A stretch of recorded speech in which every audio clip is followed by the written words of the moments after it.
All right, let's knock this mother out. Yep. Yeah. Woo. Ooh.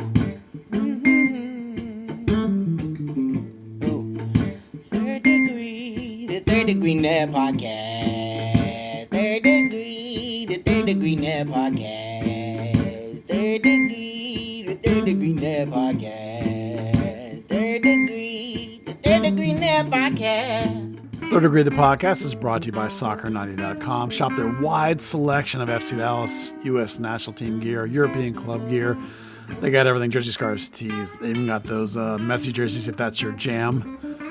Third Degree listeners get 20% off when you use the code Third Degree at Soccer90.com. 20% off, code Third Degree, Soccer90.com. Some exclusions do apply. Well, hello there, FC Dallas Curious fan. Welcome to a playoff edition of Third Degree the podcast, episode number 234. Hi, it's me, Peter, and it's the full trio of your favorite burn talkers. First off, he's back and ready to roll in the playoffs. Dan Crooke. Howdy, Dan. All right. That's all I get is an all right. Hi, how's it going? Yeah. Genuine as always. I love it. And it's your hero, my hero, everybody's hero, editor, founder of thirddegree.net, and the original Buzz Carrick. Come in, Buzz. Peter, I've decided that every time I get a big head in my about how we're up on episode 234 or 235, I just go listen to the kick around, and you guys are at 5,870, and I just No, we're not. I feel like, oh man. I think we just did like episode 345. We're like 100 ahead of you or something. It's got to be more than that. We're doing the show since 2014. I know. You guys are long timers. All right. Let's see. Here we are. Boys, can you believe it? We survived. We are back to playoff mode as Dallas did the business against the Galaxy. We'll get into the game just here in a little bit. But I want your honest reaction. Dan, you get to go first. Okay? Are you ready for this? You got to be honest engine here, Dan. Are you surprised we're in the playoffs? No, they should have sealed it 2 games ago. Okay. But after losing to Colorado, you were not surprised they did the business in L.A.? No, because LA is crap, and Dallas has a really good thing about beating, absolutely destroying LA on the last day of the season, apparently. Okay. All right. Fair. Buzz, are you surprised we're here? A little. But based on the form over the last couple of months, I thought they would tie that last game at LA and that somebody would jump them and they would miss. So I was really surprised more by how they played and how well they played than anything. And I was pleasantly happy about it, but it was a bit of a surprise. Yeah. I'm not surprised from the beginning of the year. We assumed they'd make the playoffs. I'm surprised from their form over the last month and a half that they didn't tie that game, and that would have been probably getting them out. Well, that leads us into Dallas 4, LA Galaxy 1, because I think the surprise is why doesn't everybody just play low block against Dallas? That's a good question. I just don't get it. Yeah. Like, why? I mean, you don't have your A team. Your roster of guys that you have left over clearly don't appear to have the body language of a bunch of guys that are super excited about playing this game. Why would you come out and play a high line against Dallas? It's a good question because Dallas obviously really struggles when people do that. But play a low block against them. Yeah, don't play a low block. Yeah, or do play a low block. I even had talked a little bit to Coach about that today. You know, he's very aware that they're at their absolute best when the other team has more of the ball or that it's even, and the teams want to open it up and play, and that he knows that when teams low block them and they end up with this 600, 700, 800 passes, that's not good. That's not what this team is really built for and what it does really well. Which is not to say that he's anti-possession by any means, but he recognizes that it's a deficiency. You know, they know it is. But as I say sometimes to lots of people, look, there's a reason why teams all over the world play low blocks, particularly when you're playing a team that's better than you, is because it's really, really effective. You know, I think what happens in MLS is that there's so much parity that everybody thinks they're pretty good. You know, and particularly when you're at home, you think you have a real advantage. And there's a lot of teams that are pretty adamant about we're going to play. It's only the teams that are really poor or the obviously really poor or obviously really defensive that say, I'm just going to low block, against Dallas. It doesn't happen as much as you would think just because everyone thinks they're better. It was amazing to watch because it was pretty obvious from the jump that they were setting themselves up for a ball in from behind, and it took 4 minutes. And then, of course, it was Bernie Kamungo, because what I need to get back to is our delight at the starting 11, Buzz. We were really excited that Nico put out an attacking-minded team, which really played into LA's hands, considering that LA was coming out to play themselves. What's funny about that is I need to have a conversation with somebody about where they come up with these shapes, because when I had a conversation with Coach today about the different lineup from just the Colorado game to this game, and he said it's the same lineup. I was like, what are you talking about? He's like, yeah, no, it's the same. It's the same tactics. The important thing to remember is that this coach in particular has this very modern philosophy about occupation of space. And so he talked to me, like I said, okay, tell me about it then. Explain it to me. And he talked about the idea that when they defend the front group, if you will, because that's what we're talking about here, is they defend back and they play 4 across with 1 up high, which is, that's pretty normal. We see that all the time. It compresses. When they go forward, they have 3 wide across the top, and then they have 2 guys in the pocket. So that is always the same. It might change a little bit who ends up in those pockets, but he said the tactics against Colorado and the tactics versus LA were the same. The difference is completely in what the other team does. Colorado played a low block. They played a very narrow low block. So we ended up seeing Alan Velasco go wide to the left, and we also saw Jesus go wide to the right. Both those guys were supposed to be playing like as a double 10 kind of look, which is exactly what they did against LA Galaxy. They just slightly altered in the sense that Jesus was back as a pure 9, and it was I can't even talk, Velasco and I think Paxton underneath.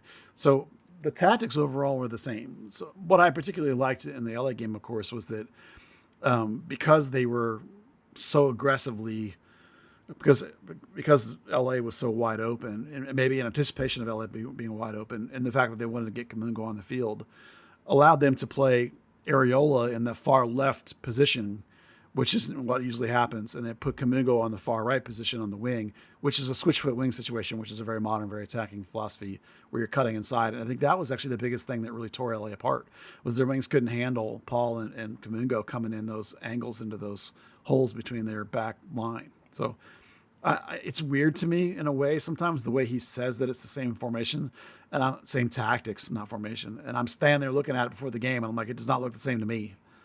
But apparently to them, in terms of the game execution, it actually is the same. And the same spaces are being occupied, even if it's by slightly different people, if that makes any sense to you. I don't know if you were, surprised Kamungo got the start. Oh, yeah. Yeah. This coach, generally speaking, has seemed to believe that if you miss training before the game, if you're not there for 3 or 4 days before the game, you're not going to play. But he told me that he had in mind all along that he knew that Bernie was in a really good form and in really fit, and he was only traveling from Arizona. It's not like he was really far away, so he didn't play a heavy workload. So he said, I knew I was going to start him, and he came back and he trained Thursday in Dallas, and then they traveled and then he trained Friday. And he said he told Bernie on Friday that he was going to start him.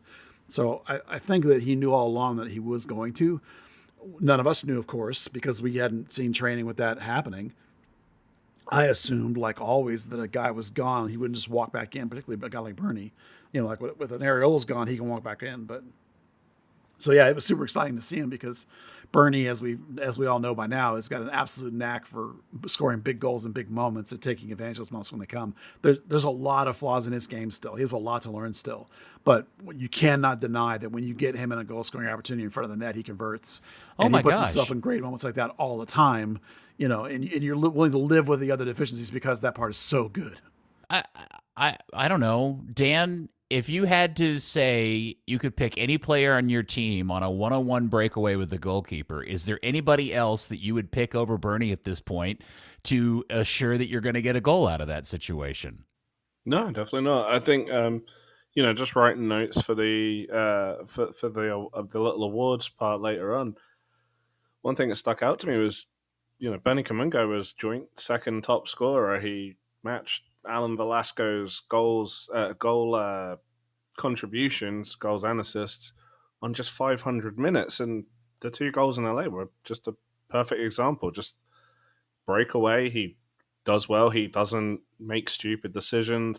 There was that goal earlier in the season when he went around the keeper. It wasn't like, sometimes Jesus will do that cut back to his left, cut back to his right, cut back to his left. 3 defenders have got back. Just lash it at somebody's legs and watch it go out for a throw in. Yeah, Bernie doesn't do that. He is like that kind of almost like Robbie Fowler type instinctive finisher. It was super impressive, and the fact that it happened so early in the game set a really clear tone that this was not going to be a grind of a game like we've seen for the last, I don't know, half season now of the team. So we'll get into more detail, but the overriding question that I think we got to get to as we move forward into the playoffs is what we saw in a 4-1 win in the Galaxy when you got it, when we all admit they needed 3 points. Getting 1 point wasn't going to cut it, et cetera, et cetera. Although maybe in retrospect it would have because Portland lost.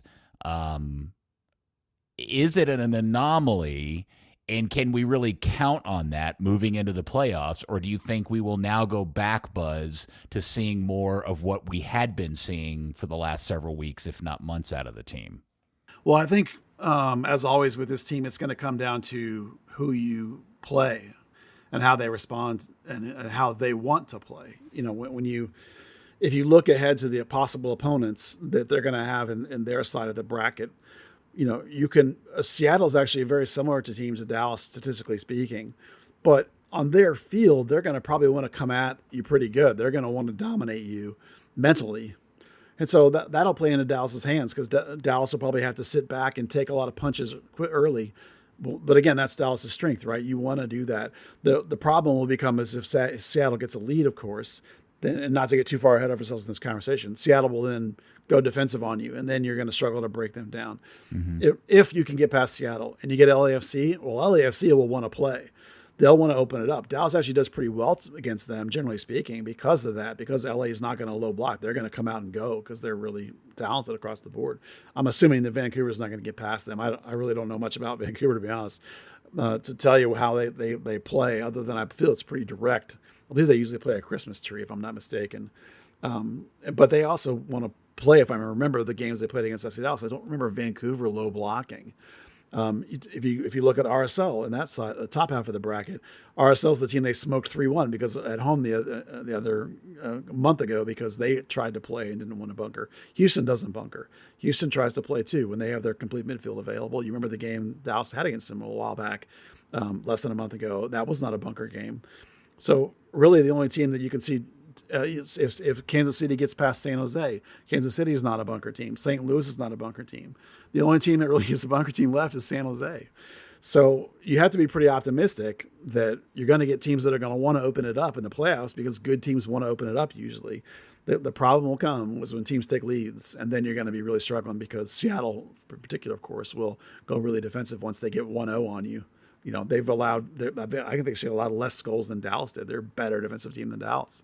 All right, we'll do a lot more Seattle preview here in a second because I think there's some interesting talking points about the similarities between these two teams. But going back to the LA Galaxy game first, yeah, there's a note in here in the famous red crayon written hand run sheet. It says first half was peak Nico ball. What do you mean by that, Buzz?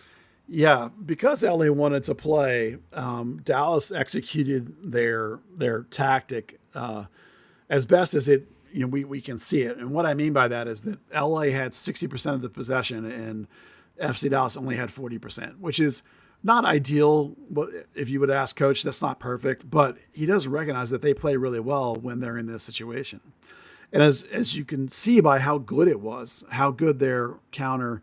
It's not a counter attack. It's transition game. When they turn you over and transition back at you, it's quick transition. It's quick taking advantage of you before you reset.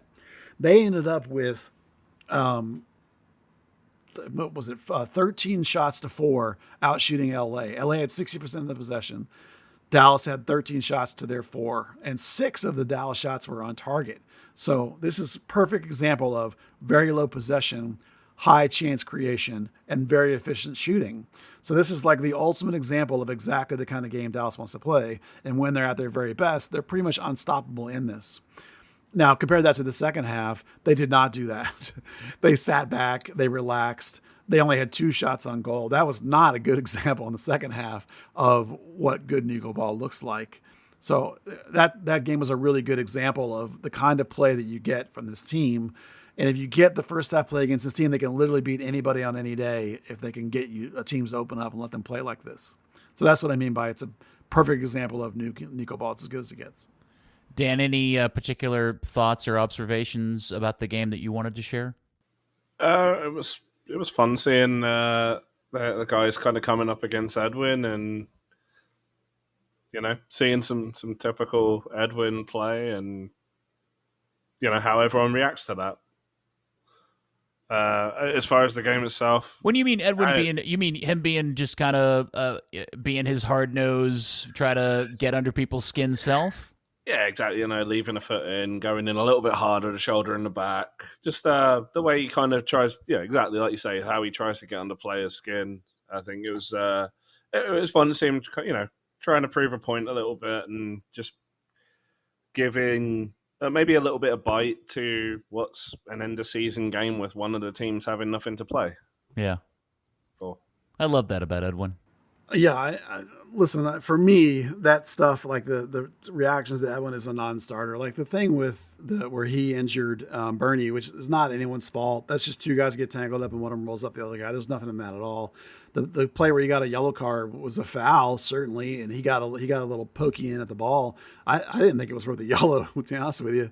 I thought it was a nothing play. I mean, it's certainly a foul, and certainly if he hits Farfan harder, and in my mind more maliciously, but I thought it was a pretty much a normal, I'm a 6 and you've come into my space with the ball, I'm going to smack you. I mean, it wasn't unreasonable. Yeah. So, I don't know why people are generally speaking upset about Edwin in that scenario. I mean, like you saw him before the game, he's all handshakes in love with all his buddies. I mean, it's not, there's nothing in that other than like we're professional players and we're here to play. That's the game. That's how the game is played. Yeah, I've seen 100 times worse than that in training between guys on the same team. It's nothing. Yeah. Carlos Carrizo when he was Daniel Hernandez. Ooh. Chad Deering. Oh my Lord. Yeah, that's the good stuff right there. All right, so Bernie was great, and we're going to talk about Bernie's health situation here a little bit. Yeah. Ilara was amazing. I mean, that guy is. I mean, one, we were surprised to see Bernie start, but 2, good Lord, the relief to see him actually get into the game and just do what he does. They're so much better. I don't know if he solves all the low block problems, but they just fundamentally are a better team, period, when he's out on the field. Well, he certainly makes it a lot better on the low block because he's capable of doing a double line break pass. The passes he plays on the ground, like into gaps or just behind the D, is so perfectly weighted. They're just gorgeous to watch happen. I was worried, of course, because I saw him step out of training that he might not make it into this game. And then he was in the lineup. I thought, here we go. This will be fun. And even in this game, again, 67 touches led the team. He was like 85% passing, but 14 recoveries, which is insane. He had 4 blocks and 3 intercepts, and he was 2 for 3 on tackles, just playing as a 6. The guy is just head and shoulders above everybody else on this team, and it really is remarkable how good he is. It's funny. The one kind of bad moment in the game when LA scored is a pretty funny moment in time to capture the thing that we talk about when players get out of position or asked to play on the opposite side. We always think about Ryan Hollingshead and how great he was on the left, but the minute they put him out on the right, it was like a different player. And I'm still not clear. I understand how Emma and Farfan got switched up on that situation, but trying to watch poor Marco have to defend Edwards on the wrong side of the field was I think, a great example of that.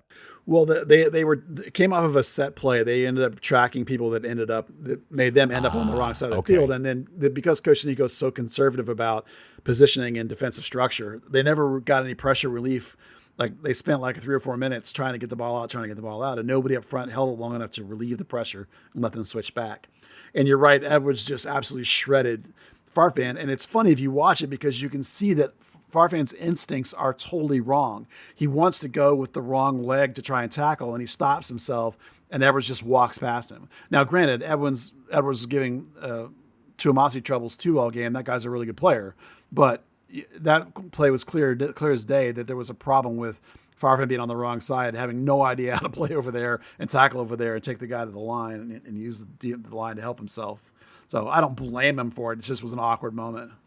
It's kind of funny. There's actually a really good, just watching a replay, there's a really good oh shit moment that he has, and it's right, he kind of checks over his shoulder and takes that one step away from the byline as if he was on the left side going towards it, realizes he's gone the wrong way, and then, Raheem Edwards sees that space and drives for it. And then that leads to, like you say, he kind of, he tries to make the tackle with his left foot away from his body rather than, coming across with his right and trying to use his body. Yeah, it's important to mention that it wasn't a planned switch. Nobody had some crazy idea to make those guys play on the wrong foot. It just came off of a tracking of a set play and they ended up on the wrong side. Well, it didn't mean anything, as Dallas obviously ends up winning the game, winning big, getting the playoff spot. In fact, I don't know if, based on all of the scenarios we had kind of pondered were possible out of that particular weekend, I think I'm correct in saying this was actually the best case scenario, because not only did they win the game, get a playoff spot, but they avoided the play-in games that are taking place tonight when we record this on Wednesday. Yeah, they finished with of the 5 teams that were for the 3 spots, they finished the highest of those 5 teams. So they got as high as they could get on that given day and avoided the play-in game and got, by the standings, whatever you want to call it, they got the weakest opponent possible. They got the 3rd place opponent, which is LAFC, instead of getting 2 Seattle or 1. I'm sorry, they got 2 LAFC Seattle. Oh, that's why I'm being stupid. I forgot the play-in game was below them. I'm done.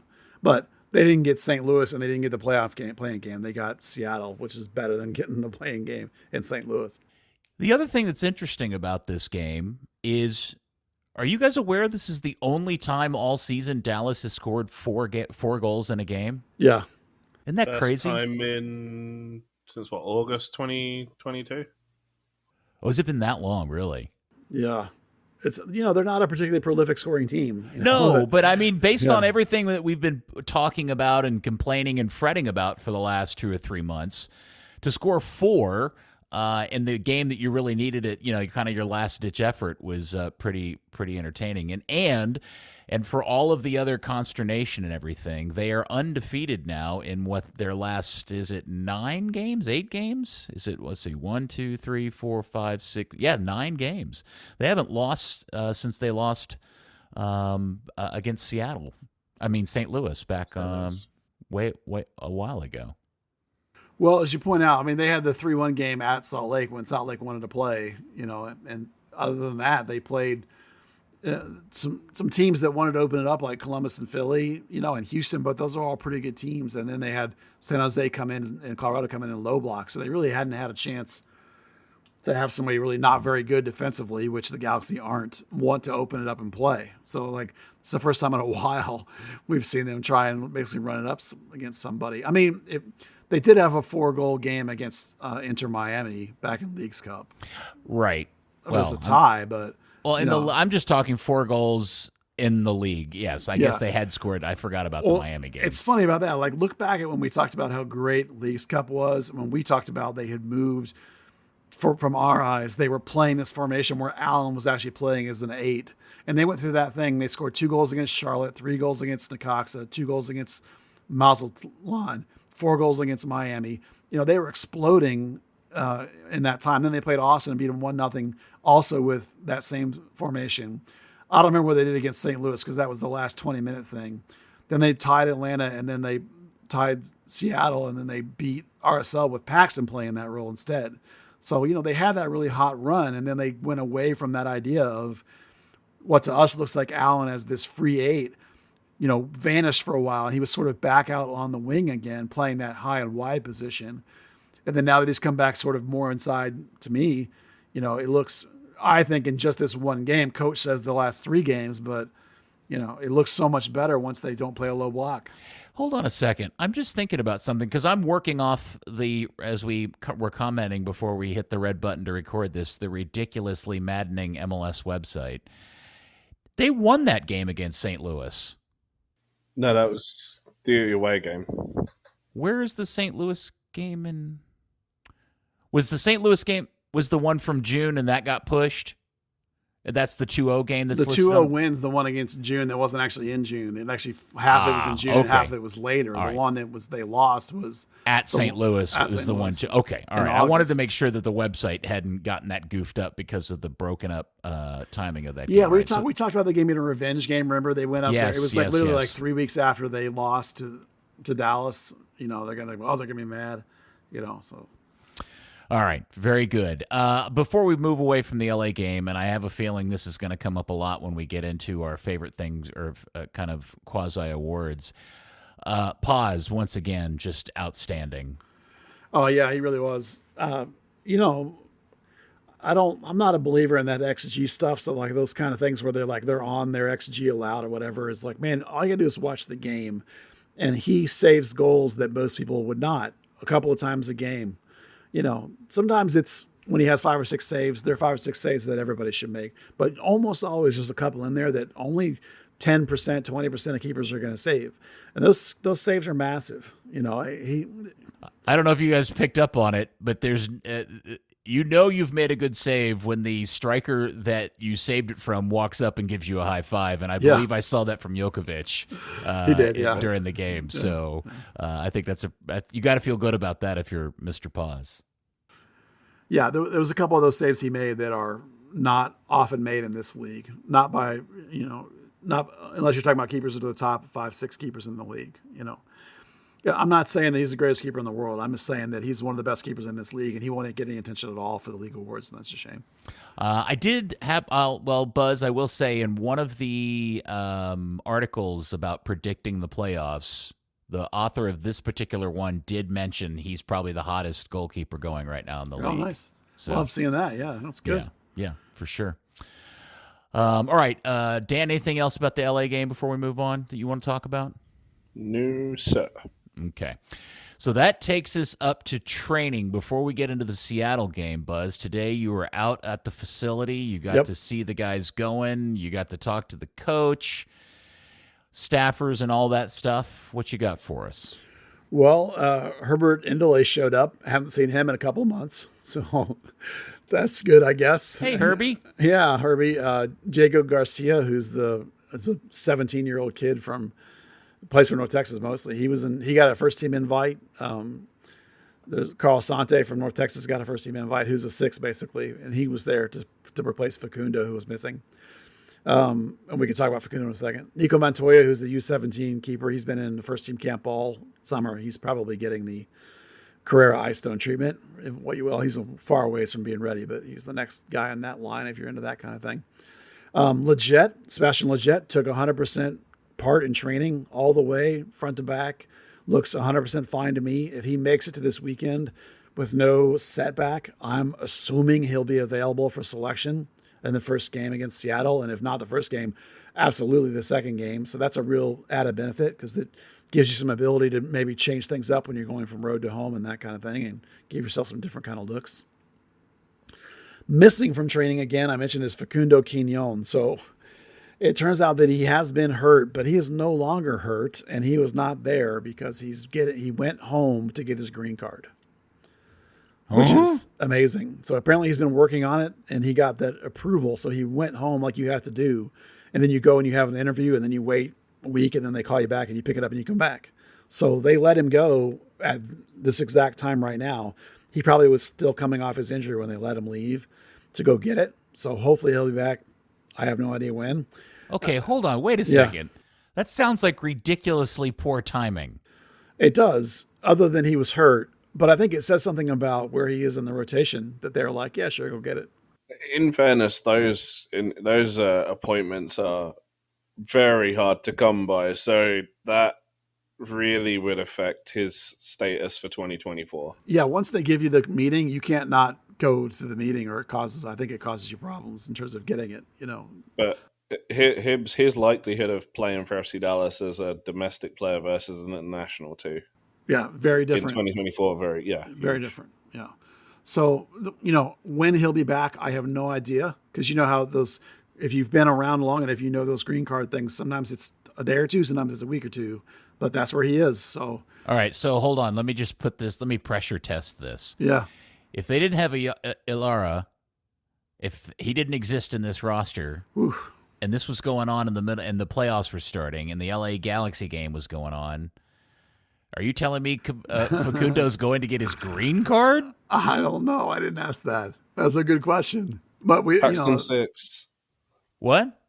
Paxton 6. I mean, we saw when Facundo was hurt, we saw a Paxton Frazier combo.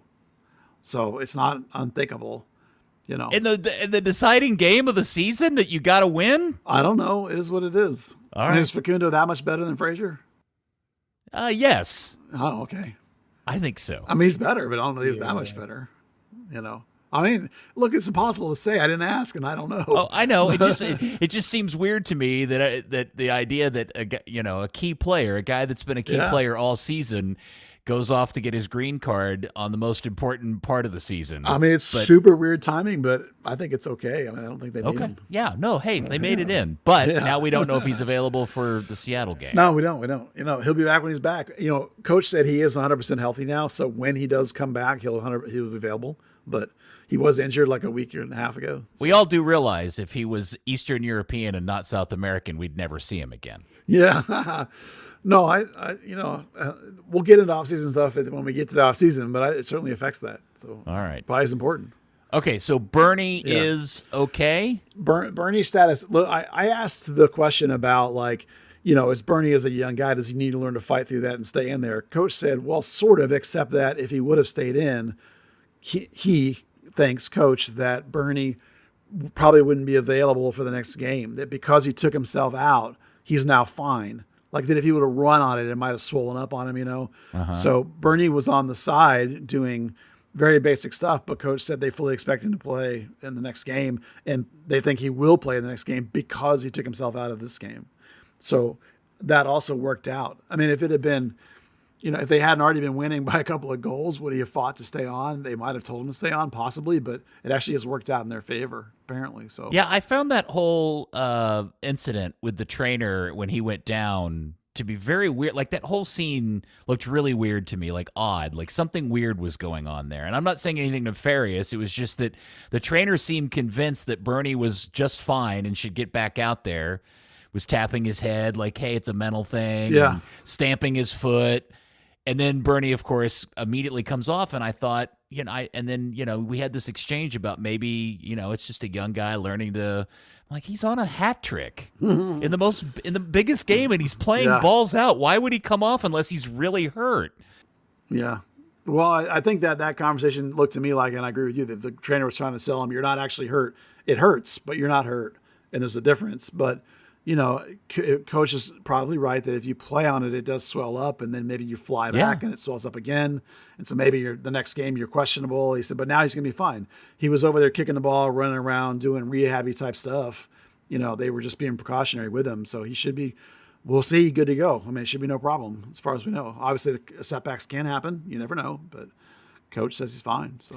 Man, could you imagine if he had hit a hat trick in that game, the rocket ride of his story would take?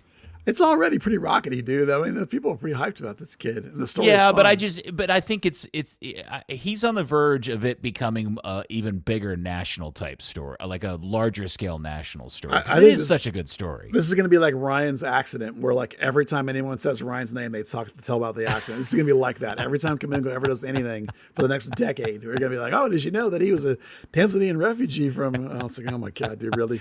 Played soccer with plastic bags. Oh, yeah, it's an amazing story, but a decade from now we're gonna be like, dude, come on. We know this story. Yeah, everybody knows the story. Very funny. Yeah. All right, anything else out from training before we actually get into the game? Well, there was one more very important player missing. Oh no. Yeah, Mr. Asir Yaramendi was missing. So I was like, grumpy over there, mad, like this is gonna suck. but I talked to Coach about it, and he said that here's the deal, and I'm only telling you because he was missing. Otherwise, I wouldn't care if he'd been there. Apparently, they've figured out with him, and he did say, by the way, that he's by far our best player. He said they have figured out with him that, like Mauro Diaz, he's peak performance when they make him take games off and they make him go do recovery stuff inside, not games, sorry, practice off. So he said that Yara's mad about it. It pisses him off because he wants to be out there training, but they make him do recovery stuff extra because he's 34 years old and his performance is more peak when they make him do it. So it's kind of fascinating that he's not hurt. It's just old man stuff where they're doing extra kind of, I mean, I don't know what, who knows, oxygening this and massaging that and electrical hyperbaric chamber. Yeah, whatever in a glass case. Don't nobody touch, break for games, something. Ice bath, they're threatening them with a cattle prod, it's just... the comparison with Mauro Diaz was funny because Mauro Diaz never wanted to train ever and was always missing all the time with, I'm hurt, I'm this, I'm that, and then would play great. But Mindy's like mad that they won't let him train every single day. And the coach said he's the first one in, last one out every time, and super dedicated and really takes care of himself. But he's like, he's 34, man. We gotta protect him from himself. And so we take care of him, make him take days off. So like they do with Paxton probably, or they should. Yeah. Or they, should. Okay, so here we go. Once again, Dallas gets. How many years in a row has Dallas played Seattle in the playoffs? They've met them 8 times that I can remember. That I think I read in the playoffs. I didn't go count. I know that they haven't beaten them since 2019 in Seattle. It was the last time that they beat Seattle up there. That's right. That was a good night. That was when Lucci was in charge. Thomas Roberts, by the way, started that game. You may not remember Holy this. crap. Yeah. Are you serious? Yeah, he did. I went and looked it up. Thomas Roberts started that game. FC Dallas outshot Seattle 14-5, but only had 1 shot on target. And both of Seattle's goals were own goals. Seattle scored 3 goals in that game, 2 against themselves. Wow. And that was the last time Dallas won in Seattle. It was February 2019. I guess we kind of just have to get in a good Thomas Roberts. Thomas Roberts. That was the beginning of 2019 when they had those injuries and Thomas started 6 of 8 or something. If you remember, I don't know what the exact number was. But yeah, Thomas started that day. That was the last time they won in Seattle was with Thomas Roberts. So there you go. Wow. Yeah. Okay. The hot soccer Twitter thing going around the last couple of days is people trying to compare the 2014 to the 2023 U.S. men's national team because of the Josie comment, which is all very funny. Should we do that with the 2019 and 2023 FC Dallas roster, starting 11? Okay, so here's I have it somewhere. Where did it go? All right, so to play this game, here's the lineup for FC Dallas on that day. So this isn't a playoff game. This is a regular. This is the last time they won in Seattle. Period. So starting at the 9 is Badji. Oof. Dominic Badji. Left wing is Jesus Ferreira. And they won this game? They won the game. Right wing is Michael Barrios. Okay. Starting in the midfield is at the 6 is Guerrero. Yeah. At the 8 is Acosta, and at the free 8 is Thomas Roberts. Back 4 is left back Johnny Nelson. Oh yeah. Center back is Brisson and Hedges, and right back is Ryan Hollingshead. If you add in the car thing, that is a totally fully injured back line. Yeah. So Reynolds, Cannon, and Ja'Cory Hayes came off the bench for Dallas. Reynolds replaced Jesus Ferreira and played left wing. Ja'Cory Hayes replaced Thomas Roberts to play like a double 6 kind of look, I'm sure. And Reggie came on for Barrios and probably dropped into like a 6-man back line or something. But they won that game 2-1 with 2 own goals from. Was it Jimmy in goal? goal? Do we know if there were any weird betting patterns around this game? No, the guess who was in goal? Jesse Gonzalez was in goal that day. Oh, wow. According to FB Ref, I assume they're correct. Yeah. Okay, we seriously need to compare those rosters between 2019 and 2023 because that's a salty roster. That's a salty lineup knowing what we know these days, right? Yeah. I mean, poor Lucci, he's a rookie coach at this point. I mean, that's not a terrible lineup. I mean, that's a great lineup. Yeah. I mean, other than Badji in the middle, Yeah. I mean, Johnny Nelson probably wasn't, over Ryan Hogshead was probably a rotational You idea. got Grayzo at the 6, Buzz. Ryan was at right back instead of left back, Grezzo at 6. I mean, there's a lot to like about that lineup. Okay, Yeah. if you put that lineup against the 2023 lineup, who wins? 2023. Okay. Yeah. Is it a 1-1 draw? Well, if you want to go position by position, Jesus now at 9 is better than Baji at 9 then. Okay. Right. Last game, Areola on the wing then. Now is better than Ferreira then at the wing. Barrios to Bernie. If you want to talk about the last game we watched, Barrios versus Bernie. I don't know. Barrios overall, but Bernie's a better goal scorer, right? Mm-hmm. Thomas is obviously going to be the end of his powers too. Yeah, Thomas versus Allen. I'll take Allen, of course, even though I love Thomas. Grezzo over Iara at 6. I mean, they're completely different players. That's a tough call. I might actually take Iara. I'll take Paxton over Brian Acosta, though. Farfan over Nelson. Yeah. Nicosi over Brisson. Yeah. Ibby Hedges. No, I'll take Hedges. Right back, I'll take Ryan at right back versus Ema. I mean, Ryan left back, no, but Ryan right back, I might take Ema. And Jesse on his heyday versus Paz, I'll take Paz. So, it's about 9-3 maybe. Yeah, okay. Or 2. That's maybe a fun 8 exercise. to 3. Maybe. We should do that more often. We should compare rosters dating back in time, do an old 96, 97 roster. Yeah. Or 99 It's roster. the US 1950 World Cup roster. Joe Gations versus Jesus Ferreira.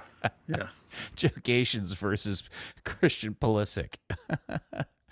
Excellent stuff. All right, so here we go into Seattle, the first game. And this is so Dallas's luck. They have to play their first game on the road in Seattle on a night that all the other pro teams in Dallas minus the Cowboys are playing, including is it game 2 of the World Series? Game 1 is Friday, so I don't know when game 2 is. Maybe it's game 3. That's right. It's game 3 of the World Series. It's the game in Arizona. So I think it is. Yeah. So the Rangers play, the Mavericks have a game, the Stars have a game, and they're all on TV at the same time. Yep. Crazy. Well, this will get interesting is the idea of, the games aren't super tight, so you don't really need to rotate for health or not health, man management. You don't really need to do that. But you might think about okay, if I'm going to Seattle on turf, does that affect what I'm thinking? Do I want to go more defensive because Seattle's going to come out flying? Or do I really have to go after this game and get this first one? Because if I have to go, if we lose there and then win at home, then game 3 is going to be really difficult. If I'm going to win it, I need to win this one. Is that kind of your thinking? So that's where it gets really interesting. There's a lot of places you don't have a lot of choices. While Sam Junka is great with enough space between the games, it's Farfan every game, right? It's Nicosi every game. It's Ibiagi every game. It's Paz every game. Because of injuries, it's Tuamasi every game. Jesus is going to start every game at forward, right? You assume at this point Paul and Bernie are going to be the wings. Area of Velasco almost certainly is going to be in that one hole on the left hole. So then it really gets down to a question of a combination of Paxton, Iaramendi. Does Facundo come back? Do you have Frazier in there? Do you have Leggett as a factor? So I'm going to say that you want to make a good first impression. So you're going to start with Paxton and Iaramendi on the road this first game. I know it's on turf, but you do your best. If you're having a good game or if you're getting blown out either one, then you take those guys out and you bring in Frazier, you bring in whatever. It doesn't matter if you're getting blown out, but you bring in Leggett late in the game if he's cleared and if you're winning. And that way, when you come back home and you've just run Paxton 80 minutes or something on turf, you can let him have a game off. And then you can go Iaramendi, Leggett at home maybe and have that variety in there. And the guys that are the most susceptible to injury, which are Iaramendi and Paxton, even though Paxton's young, you now have a body in Leggett who can help you there. Maybe you're not ready to start him, but maybe you can get him 20, 30 minutes in a couple of games. That's really where you have your real decisions to make, I think. I don't think that Obrian versus Kamungo at this point is a choice. it goes back to when before Bernie got hurt, where it was Bernie all the way above O'Brien. I think it's back to that already.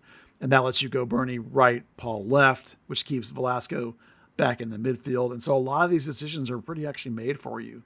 You know, you really just have a couple of calls to make in the middle based on turf and what you think is your best scenario to win. Obviously, you want to field your very best team you can when you come back home, because you have to win that home game, obviously. So let's just set the table for everybody to make sure everybody's on the same page, since MLS has once again janked up the playoffs. It is a best of 3, which means the third game is an as-needed situation. It is not aggregate goal either. It is you either win or you lose. Correct. If you get to the end of the game and the game is tied, it goes directly to penalty kicks. Yep, that's exactly right. In this round, it goes to extra time in the next round. So you could be getting blown out in Seattle on game 1, and that doesn't change anything. You just got to win game 2. It doesn't matter if you win 1-0 or 10-0. Yeah, if you're out of a couple of goals, take out everybody that matters. Put in a bunch of kids and get blown out. Who cares? You know, other than maybe it hurting your psyche a little bit, and you want to compete, that would be the thing to consider. But, you know, as you say, there's no aggregate goal, so it doesn't matter. Then you protect the players you need for the home game, the second game. You know, I think you want to try and play this first game pretty aggressively because you want to maintain your form you brought out of LA and the fact you haven't lost in like a month and a half. You want to maintain that. And you want to not get blown out of the building in the very first game, you know, but you also want to make sure that you're absolutely 100% with your very best players when you come home. You know, and that's the battle. And that's where you have to think about those couple of guys. And that's where man management will come in as the game goes along. You know, Seattle, I think, will come out blazing, trying to get up early and then sit back. You know, so Dallas can weather the first 15 or 20 minutes. Then they'll probably get a chance to get some of those transition opportunities and maybe get some good chances on goal. And if you can get a goal, I mean, they'll want to do that thing that they do, which is like they'll want to compress the game down to the first 60, 65 minutes, you know, not let Seattle do anything. You know, you take your chances when you can. And then if you get there and it's 0-0, you try and start to open up a little bit and see if you can get one. You know, that's the way you want to do it. This team's built to do that. So that's the way you do it. Can we just take a minute to kind of at least observe the fact that in many ways, the way Seattle has been playing this season and the way Dallas have been playing this season is not dissimilar to each other. Seattle has the exact same amount of goals scored and only given up 5 less goals than Dallas has. Seattle is a defensive-minded. This is a defensive-minded version of Seattle. This isn't going to be like the same thing that we've seen. They've really struggled to score goals this season. They have. Some of their star players have fallen off, but I think that's why they'll want to try and get up early, so that then they can be defensive and sit back and take it easy, you know, and not be too aggressive. And you know that they're going to come back down here, which we'll have time to do another podcast before that game happens, but you know they'll come here and they'll low block the hell out of it, just like Dallas will do to them up there. Yeah. Well, it's interesting because, I mean, like Dallas, I think I'm correct in saying they've got a kind of veteran, young up-and-coming duo at center back. I don't know enough about their center backs to be able to tell you, but I know that, like, you know, Morris is not getting it done like he was, and Rui Diaz is not quite getting it done like he was, and João Paulo is getting a little older, and, you know, they've had some injury problems. But, you know, these teams are very similar. You're right in that. Seattle doesn't really open it up. They play pretty compact. They don't low block it, but they play like a pretty compact, you know, mid sort of block instead and make you really try and break them down. And this might be a game where you might see, you know, a chance for, believe it or not, you know, either a Kamungo to get behind, Jesus likes to get behind, you know, those kinds of plays where Dallas is really good at might be available to them. You know, I mean, if you look at the games this season, they tied twice, and then Seattle won the third one, which is up in Seattle. But they tied down here, and then they tied in Seattle. So these teams are close. They're very, very similar. Even the game down here was 1-0 in Seattle's favor. Again, super tight game. This is going to be, all three of these games are going to be, you know, 0s or 1s probably across the board. Almost. Do you think it'll go 3 games? I think it's a good chance. Yeah, I really do, because, you know, Dallas at home is pretty good. You know, they've only lost a couple of games at home in forever. And they're pretty good at PKs. Paz is pretty good at stopping PKs, and Dallas is pretty good at taking PKs. They got a bunch of guys that have converted them. They'll keep games on tight. They'll go on the road. They'll kill the game. They'll keep it 0-0, 1-1, give themselves a chance. I mean, given how both these teams are very similar, defensive and low scoring, these games are going to be very low scoring games. You might even see 3 PK games possibly, So on the subject of that, you mentioned low scoring and the teams being pretty similar, goals for and against. I was just looking up the sort of scores that Seattle have had. They've actually been shut out 12 times this season, which is, if you're going to go low scoring, Dallas has been shut out 6 times. That kind of, if you're going to have like a 1-0 game, that does favor Dallas to a degree. Yeah, like if you look at the average shots per game, Seattle is at 12.6 and Dallas is at 10. But then shots on goal is 3.8 to 3.4. So they're only minusculely better at shots, volume of shots, but not necessarily better at actual scoring. These teams are remarkably similar. Seattle has a few more corners per game on average, but the duels is pretty much the same. The tackles is pretty much the same. Clearances are pretty much the same. They're very, very similar teams. Seattle's considered better because they converted more of it into points in the standings, but I bet you if you went and dug into their injury list, it wouldn't be anywhere near what Dallas's was. So I think you're looking at teams that are basically incredibly evenly matched and play a very similar style game. Well, I mean, at the end of the day, the difference between the two teams is, 7 points? I mean, yeah, that's it. And that's just indicative of how tight the Western Conference in general was over the course of the season. Just sidebar real quick. Can we all just agree the decision to restructure the playoff system in this best of 3 is the dumbest idea? I know why they did it. I know because Apple wanted more games, but this is a beating to have to go through this best of 3 They just need to stop series. changing it is the worst part. It's like you never have any idea what you're going to get. I know, but I mean, even if you're going to change it, this is a stupid change. No aggregate goal is going to turn into. I mean, we all know that what's going to happen, and with the last 30 minutes of game 1, if a team is losing 3-1, they're just going to mail it in. Yeah, I have this theory that someone on the competition committee loves kicks from the spot. And I am afraid the answer is that it's Clark Hunt, because remember who was against Portland that they had that 20-round PK that was so exciting, and then there was the Walker Zimmerman one, which was at Seattle, wasn't it? That one was against Seattle. That was down here. Yeah. It was down here. It was versus Seattle, wasn't it? Yeah. Anyway, the point being is that someone up there, and it might be Clark Hunt, loves the idea of these kicks right after the game ends rather than ties. Because we saw it in MLS Next, we saw it in Leagues Cup, now we're seeing it in the playoffs. On the other side of the coin, Dallas is a team that's built to win games on the road. This particular team is, and built win games against teams that are better than you, even though I don't think Seattle's better than them. The biggest advantage Seattle has is the fact that it is so friggin' hard to win in Seattle for Dallas. The long travel, which is probably why they're going up there so early. The turf, all those things add up, and having that third game be in Seattle is really what gives them all the advantage that they need. Otherwise, this is basically a wash. If they played at home and away, it'd be dead even. It's just stupid. It's such a bad idea. For a structure. It's just weird to go best of 3 and then go back to 1 after that. It's just and they just got the playoffs sorted out to the right format finally after all these years to then go, all right, we're going to piss around with it again. Yeah. It's just so frustrating. It is very frustrating. Now, after this, it goes back to a normal one-off game, extra time and then penalty kicks for the rest of it after this round. But this next 2 weeks or wherever, 10 days or whatever it is going to be a beating of probably not very exciting soccer, and a lot of penalty kicks is I think is pretty easy to predict. Yeah, well, I don't know, man. That Charlotte New York game was something else, man. 5-2. Yeah, but it was a one-off game. Yeah, well, that's, single initiative. People go for it. And you're right. The best of 3 is going to be like the old best of 3 where everybody plays defensive. But then after that, everyone will open it up because you got to win every game.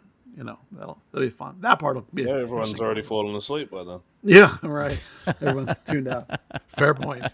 Yeah, this first round may be trash. We'll see. All right. Anything else about the Seattle game? Well, I mean, I want to move on and talk about the rest of the playoffs, but anything in terms of getting prepared for the Seattle game that we need to get into? I think I just want to reiterate that, like, because there's enough time between games, right? You're going Monday, Saturday. That's plenty of time to have everybody rested. So any changes you see in the lineup are going to be, in my opinion, purely tactical. Like, there's no rotation at this point, right? It's just like, how do I win the series best? How do I win this game best? So if you see shifts, if you see something that's not what you think is the best 11, if you're sitting there at home watching it, try and think about why that changes happen, because it'll be for a reason. It won't be just random. Okay, so if Paxton starts game 1 but doesn't start game 2, you're telling me that's a tactical thing and not a protect Paxton thing? No, it'd be 100% be tactical. Okay. Yeah, it would be because you feel like Leggett is better if that's who goes in for him. Because there's plenty of time. If you rest Paxton from game 1 to game 2, that's not going to be because I'm worried about Paxton getting injured. That's just going to be because I think there's a man matchup that's better. Because if you thought Paxton couldn't go 90, then you could just sub him early twice because you got 5 subs. It's not a problem. It's not that. If they change the lineup, it'll be a tactical choice to play more defensive or less defensive, or more attacking or less attacking, or stifle the game or something. Like this coach will swap. You'll see things like, it only happened a couple of times, but like depending on who they played one time, they flipped Paxton he usually plays on the right because he shoots left-footed. He's a lefty, right? So this one game they flipped him and they put Paxton on the left because they wanted him to play curling balls that died right behind the defense because this particular team played a really high line.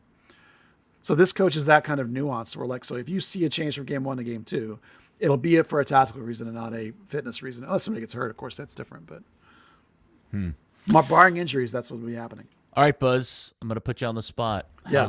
How's this going to play out? I think they tie this game 1-1 and go to PKs. What about the series? Oh, the series, unfortunately, Seattle's going to win the series. Okay. The home field advantage of being in Seattle twice is too much to overcome. Dan, I know you're not a big predictor. Would you like to predict?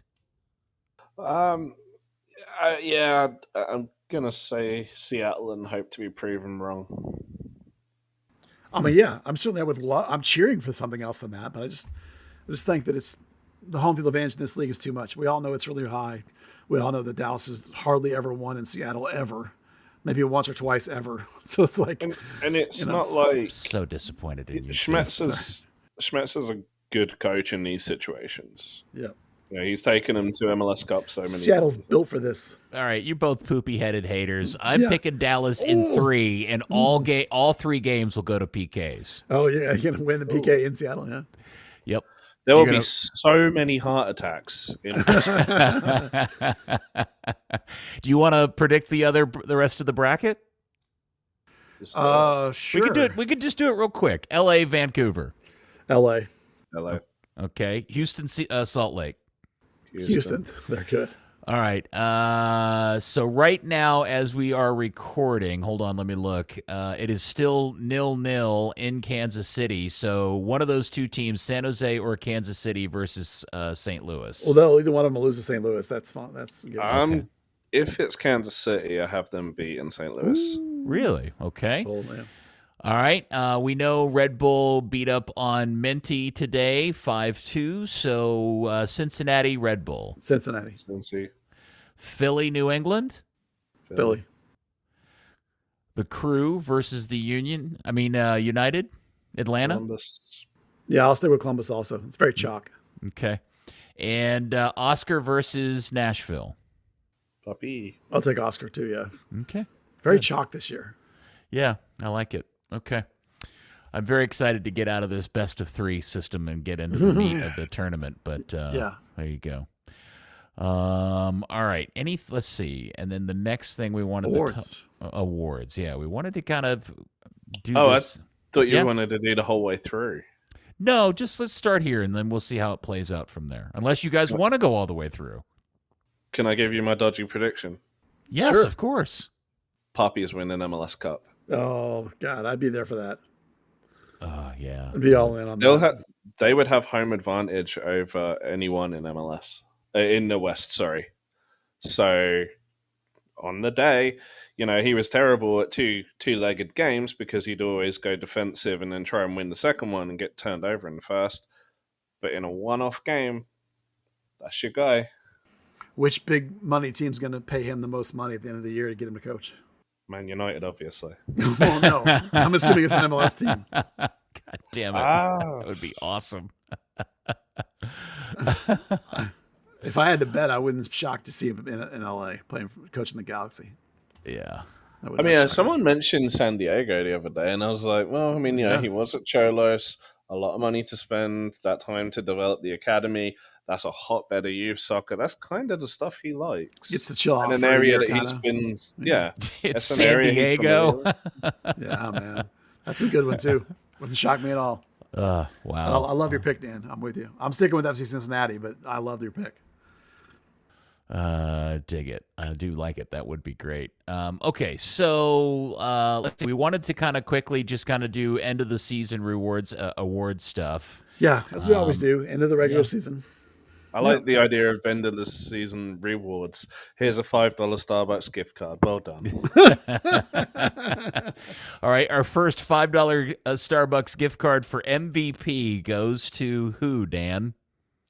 I'm torn, but I'm gonna say Martin Paz. Buzz? Wow. I also am saying Martin Paz. Make it a hat trick. I have. Yes, Martin Paz. Wow, I didn't think you guys were going to do that. I thought you were going to go for Jesus. I was Martin Paz, man. Jesus. Jesus got cold. Yeah. Well, he did, but let's be honest. Refrigerator on us. Well, he did, but they just won the first game that he didn't score in. He's only one game that he has scored in, they've lost. He's still like head and shoulders above everyone on the outfield, but Paz, 16 games, he conceded fewer than the XG. He top 5 in just about every stat category in MLS. The guy's just incredible. I thought you were switching your vote for a second there, the way you were talking about it. No. Just saying, it's 1A, 1B. I have a feeling, looking at the three other categories, we're going to hat trick the rest of this pretty straightforward. Maybe not. Well, Defender of the Year is obvious. It's got to be Tafari, right? Yeah, because I gave MVP to Paz, I'm going Tafari for Defender of the Year. Yeah. Okay. Because a goalie could be Defender of the Year if you want. True. Okay. True. We could do the FC Dallas Team Awards definition that year that Reggie wasn't eligible for Defender of the Year, but Victor Ayoa was. I'm going to say Jesus Ferreira. For Defender of the Year? Yeah. Yep, Defender of the Year. He's a great outside back. Yeah. And then we also have written down young player and newcomer. That's the same person, isn't it? Not necessarily. No. Well, I know not necessarily, but I think for the purposes of voting this particular year, it has to be Bernie for both of those things, I don't doesn't have Bernie it? for either one of those things. I don't Really? Yeah. Wow. Okay. Dan, go ahead. You go first. Okay, so mine is Alan because he's For been which fantastic. one? Young player? For young player because Okay. he's not a newcomer. I would the reason I wouldn't say Bernie is because he only had 500 minutes. My young player of the year has to play the bulk of the minutes. Okay. Fair. All right. All right. I hadn't thought of it that way. My young player of the year is Jesus Ferreira because he's only 22. Oh, good grief. Now you're cheating. Well, why is that cheating? He's 22.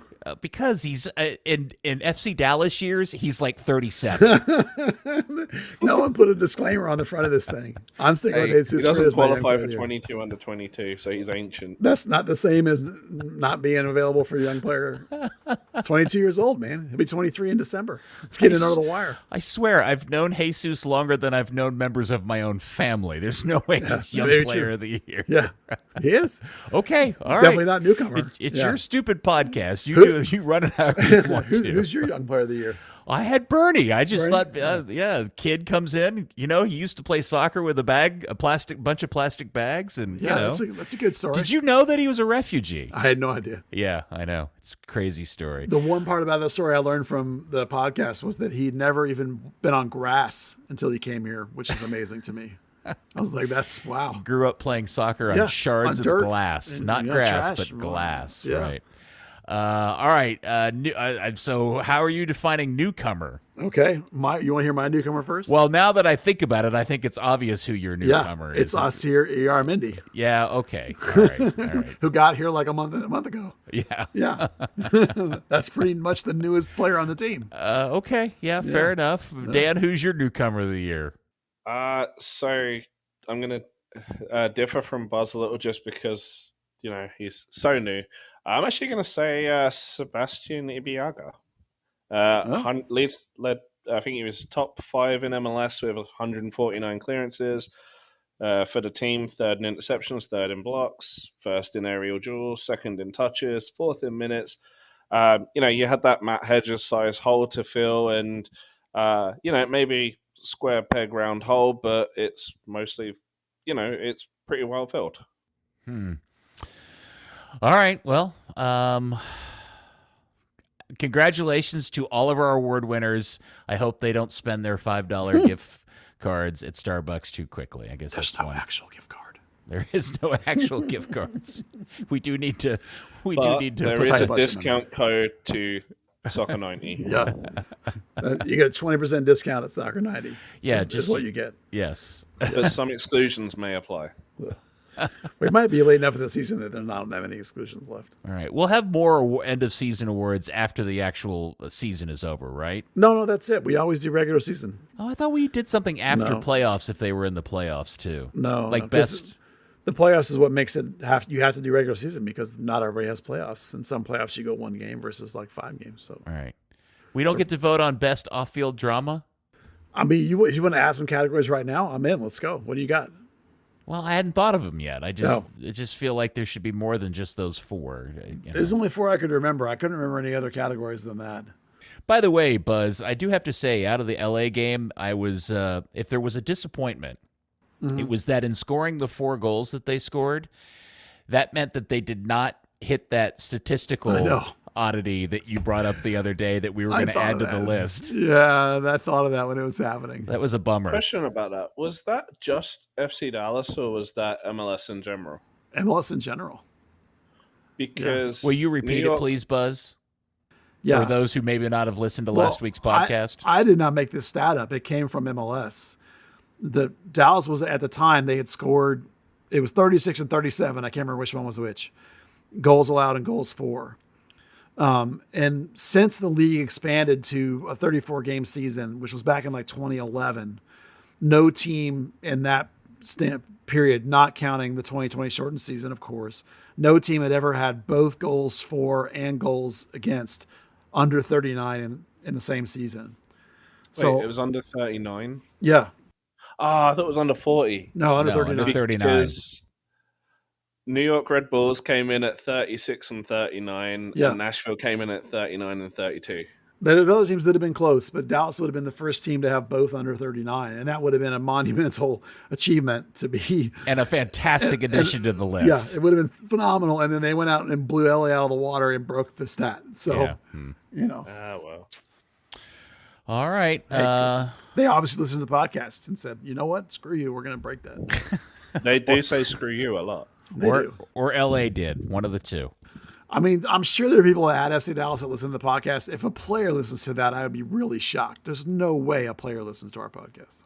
I just can't think of that. You know, when you played sports, did you not listen to music and stuff that kind of pissed you off and got you in the mood before a game? Sure, but not a podcast.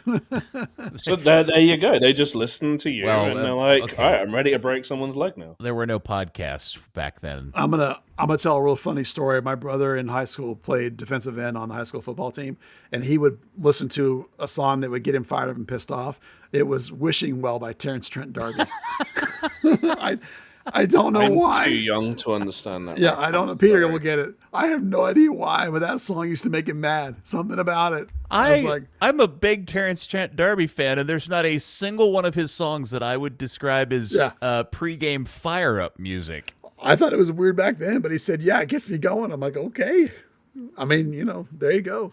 That is crazy. I know, right? Well. Wishing Well by Terrence Trent D'Arby. Give me 30 seconds to listen to it. Yeah, of course, my brother doesn't listen to this podcast, so he'll never know I outed him, but that's funny to me.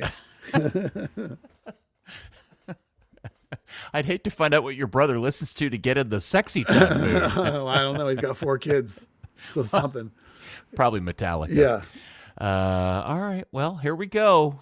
Guys, we are now into the playoffs once again. The guys, they pulled it off. They got it done.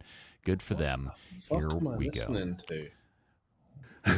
Is Dan back there listening to Terrence and Darby? Wishing well. Wishing well, kiss and tell. That's right. Yeah. There may be terrible. Well, I don't know if you listen to that too long, Dan, you may end up with a Crooke baby pretty quick. Dan, after this, go listen to Buffalo Stance by Nina Cherry. I mean, I know who Nina Cherry is. Well, Nina Cherry. I mean, yeah. Who doesn't know who that is? Wait a second. Are you telling me, Dan, you didn't know who Terrence Trent D'Arby is? No, how would I? Well, because he's... You know who Nina Cherry is? Maybe it's like a... Maybe it's a foreign thing. I don't know. Apparently he's from England. Yeah, he's the English prince. Yeah. He was huge. Terrence Trent D'Arby's awesome. And then, of course, he kind of went off the rails and changed his name and has been battling the record companies for the last 15 years to try to get his records reissued in his new current, I think it's Muslim or Arabic or something name or whatever. But yeah. That's why he's the English prince, because he's got the name change thing. Oh, I was 9 months old at the height of his career. Okay. This podcast is over. This podcast is definitely over. All right. Well, thank you for ruining my evening, Dan. It's always great to talk to you. Yeah. And Buzz, thank you for all your enthusiasm and going out and covering the team and all that stuff. Oh, you're welcome. Yeah. Training was fun today. I'll give you that. I'm going to go take my Geritol and go to bed. Say hello to the corgis for us. I will say hello to the corgis. Absolutely. They will. And they say hello back to you too, Buzz, by the way. Very friendly. All right. So Monday night, amongst all the other Dallas sports stuff, Dallas versus Seattle. I think the game's at 8:00. I believe that's correct. From memory, that's correct. Yeah, 8:00. Yeah, 8:00. There's 2 games on Monday. The Orlando-Nashville game's at 6, and the Dallas game's at 8:00. The second game is on Saturday the 4th here in Frisco. Also 8:00. Yeah. Also 8:00. And then if they need a third game, that game falls on Friday the 10th. At 9:00. And would be a 9:00 start from Lumen Field. So we'll see if we get that far or not. Third Degree, the podcast, has been brought to you by Soccer90.com. Shop their awesome selection of FC Dallas gear, national team gear, club gear. I was just in there today, man. They got all kinds of amazing stuff.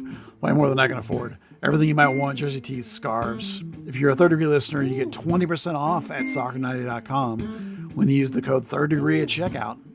Soccer90.com, Third Degree code, 20% off. Some exclusions do apply. All right, boys. Thank you very much. Look forward to having. So, are we going to record? Yeah, we'll record between the first and second games. Yeah. All right. Next Wednesday should be fun. Yeah. Very good. I love it. Yeah. All right. Playoffs are here. Dig it. And thank you, FC Dallas Curious fan. We will speak to you hopefully with some good news on another episode next week of Third Degree, the podcast. Thomas Roberts. Wow. Third Degree, the Third Degree Net Podcast. Third Degree, the Third Degree Net Podcast. Third Degree, the Third Degree Net Podcast. Third Degree, the Third Degree Net Podcast.